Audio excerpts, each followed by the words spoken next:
সারা দেশে বইছে নির্বাচনী হাওয়া। নির্বাচনের খবর জানতে আমরা সরাসরি যুক্ত হচ্ছি ময়মনসিংহ প্রতিনিধি আতাউর রহমান জুয়েলের সাথে। জুয়েল, কেমন দেখছেন আপনার এলাকার ভোটের হাওয়া? ভোটার ও প্রার্থীদের ভাবনার কথা আমাদের জানাবেন। ধন্যবাদ সাব্বির। ময়মনসিংহে ১১টি সংসদীয় আসন রয়েছে। এই নির্বাচনের আমেজ যেমন চারদিকে ছড়িয়ে পড়েছে ১১টি সংসদীয় আসনে, দিন যতই গড়িয়ে আসছে ততই উত্তাপও কিন্তু বাড়ছে।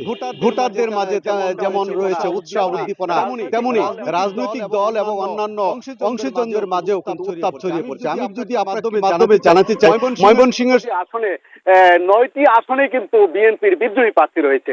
বিশেষ করে এই ৯টি আসনেই কিন্তু উত্তাপ দিন দিন বেড়ে চলছে। আমি জানাতে চাই, শুক্রবার গত রাতে ময়মনসিংহের ১ নম্বর যেটা আসন, যেটা সীমান্তবর্তী এলাকা হালুয়াঘাট ধোবাউড়া আসনে, এখানে বিএনপি থেকে মনোনীত প্রার্থী হয়েছেন কেন্দ্রীয় বিএনপির যুগ্ম মহাসচিব সৈয়দ ইমরান সালেহ প্রিন্স। তার প্রতিদ্বন্দ্বী রয়েছেন বিএনপির একজন কর্মী সালমান ওমর রুবেল। যে ঘটনাটি গতকাল ঘটেছে, যে বিএনপির বিদ্রোহী প্রার্থী সালমান ওমর রুবেলের যে একটি ধোবাউড়ার এরশাদ বাজারে একটি নির্বাচনী ক্যাম্প উদ্বোধন করা হয়। উদ্বোধনের পরেই এই দুই পক্ষের মধ্যে একটা সংঘর্ষের ঘটনা ঘটে এবং একজন রুবেলের একজন কর্মী নজরুল ইসলাম নামে একজন কর্মীকে ইমরান সালেহ প্রিন্সের সমর্থকরা তারাকে ছুরিকাঘাত করে এবং হাসপাতালে নেওয়ার পর কিন্তু নজরুল ইসলাম মারা যায়। এরপর থেকে ময়মনসিংহের এই যে সংসদীয় আসনে এক হালুয়াঘাট ধোবাউড়া কিন্তু উত্তাপ চলছে। রাতে বিভিন্ন জায়গায় আমরা দেখছি মিছিল হয়েছে, স্লোগান হয়েছে এবং এর বিচার দাবি করছে। আজ সকাল থেকেও ধোবাউড়ায় রয়েছে মানববন্ধন করার কথা রয়েছে।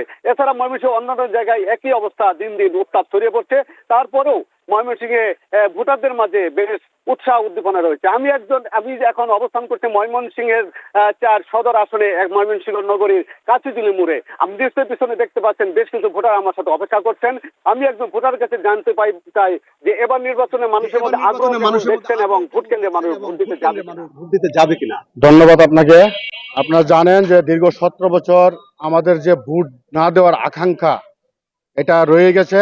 তাই এইবারের সংসদ নির্বাচনে আমরা অধীর আগ্রহ নিয়ে বসে আছি। আমরা ভোট দিব এবং আইন শৃঙ্খলা বাহিনী যথেষ্ট ভালো আছে। আমরা চাই নির্বাচন কমিশনের মাধ্যমে আইন শৃঙ্খলা বাহিনী আরো উন্নত হোক এবং ভোটাররা যাতে অনেক বেশি ভোট কেন্দ্রে আসে সেই ব্যবস্থা, নিরাপদ ব্যবস্থা তৈরি করুক এবং ভোটাররা খুব অধীর আগ্রহ নিয়ে বসেছে তারা তাদের ভোটটুকু দেওয়ার জন্য, বিশেষ করে তারুণ্য যারা দীর্ঘ এই ১৫ বছর। ধন্যবাদ আপনাকে।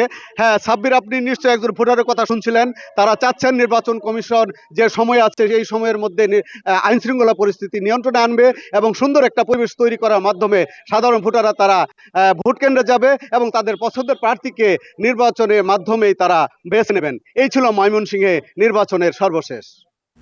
জুয়েল, ধন্যবাদ আমাকে আমাদের সাথে যুক্ত হওয়ার জন্য।